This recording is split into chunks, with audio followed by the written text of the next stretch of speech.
Let's go to Speedy in Rhode Island. Speedy. Hey, O&A, how you doing? Pretty good, buddy. Not too bad. Happy birthday, Patrice.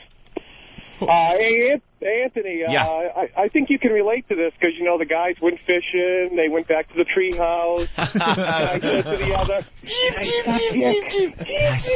punch it up, boys. Yeah, I used to ride horses and stuff out west with this guy, Richard, go fishing with him. This is one of my favorite stories of all time, by the way, Patrice. And we would camp out, do things like that. This is when we were, you know, in our early teens. And I remember one night we decided we were going to the ranch where we kept the horses and stuff, obviously, and stay in the tree house. So we go up into the tree house to stay in the tree house overnight. And it usually amounted to hanging out, drinking some beers, and talking about girls or whatever. So I'm just kind of laying there, and conversation's over. I'm pretty much thinking it's time to go to sleep in the tree house.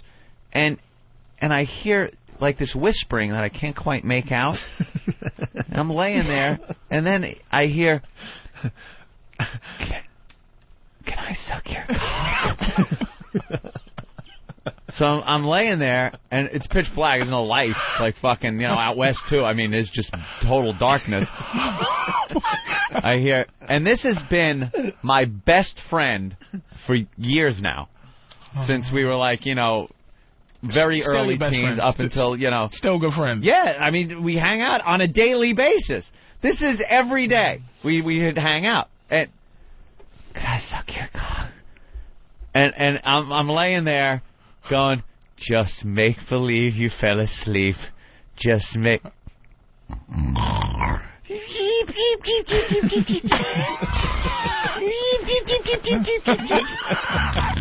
the curly. I was hot.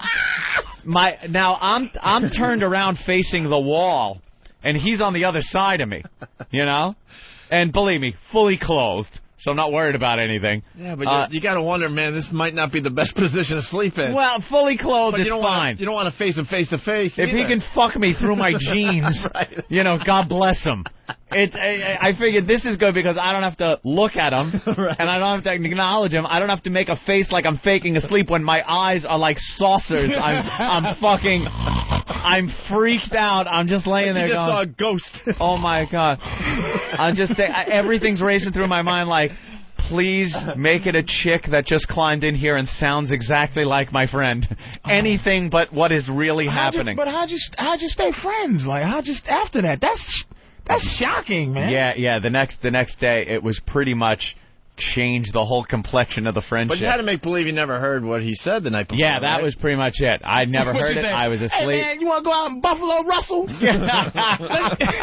Listen, I saw a couple of alligators and some pterodactyls. I want to go pterodactyl riding. We still hung out and shit, but it was just never... It just wasn't the same. Never addressed, and it was never the same. And I wound up coming back to New York a short time later and stayed here in New York. Oh, so you're not friends anymore? No. This was years. But I did go back in, I think, like around 87, 88. Mm-hmm. Went back there to visit my father and his wife, and brought a bunch of my friends out with me and shit. And he was there. Oh, boy. So because he remained friends with my father and Corey. Was you on the radio then? Wife. No, not yet. Oh, okay. Not so yet. he hasn't talked to you since you're on the radio? No, he goes, hell no.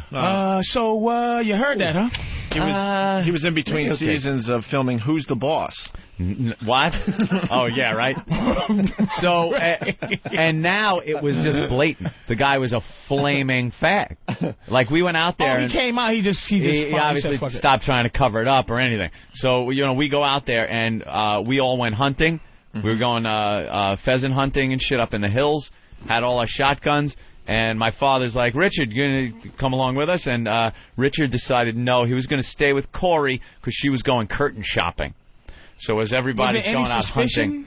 Early on? Like in retrospect? Growing up? In retrospect, yeah, looking back, I was like, how did I not see? You know, he was one of these guys who was like, he wound up being a male model. He was like a beard for Christy McNichol, who was a dyke. So when Christy McNichol would go out to these events, he was with her, like they were a couple. Oh, to pretend. And stuff. And he wound up being a model. And girls were, like, always, even as a young kid, was swarming all over this guy. So what was some of the things, like, when you look back, you know, what do you have, a pink lunchbox? Like, whoa, that's a very sexy Barbie lunchbox you brought to school Just today. a little feminine, maybe. And all the girls that were coming on to him that he would just blow off, like, wouldn't even talk to him. Like, we'd be hanging out, and I'd be drooling over these fucking shit. Like, I'm trying everything. And when you're hanging out with the guy that's the fucking model-looking guy, believe me, I ain't getting shit. I could be funny as a motherfucker, and these girls just are fixated on him. And he's like, he has no club. He had no interest whatsoever. This always a sign for me, like a dude that doesn't, like the classic way to pretend. If you're gay and you're trying to pretend you're not, you have to talk degrading about women when it's only guys around. You can't do any, I don't like that. You gotta, if a guy goes, man, I smell, fuck, you gotta go, oh, how was it? Oh, yeah. You can't go, hey, you pulled her hair. Why? Like, oh, dude, you can't. That's like classic, could be gay. Don't do that. Just fake it. Fake it.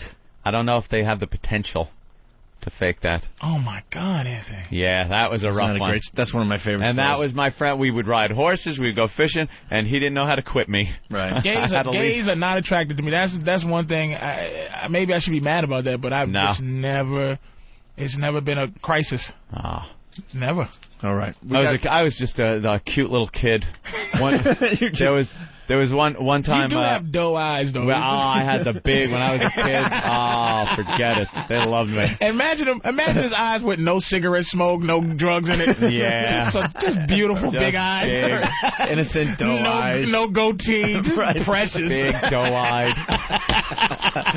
I was hanging out at the ranch one time, and there was a party going on. Yeah. And this old drunk Mexican guy comes up to me, and he's like, how you doing? I'm like, all right. And he goes, what do you say, me and you go in the bushes over there? And my father was within earshot of this. Did he shoot him? I had never... He beat the living shit out of this guy, like, right in front of me. I'm standing there. How old were you? I don't know, again, early teens. Jesus. He threw him on the hood of a car and punched him in the face and wouldn't stop. Just wouldn't fucking stop. And you came up with those beautiful eyes. And I was like, Daddy, stop it. Blink, blink. Daddy, don't. Daddy, don't. D-O-N-T, don't. That's going to make me laugh all day. You don't blink, blink, blink, blink with my little lashes. Oh, my God, All right, listen.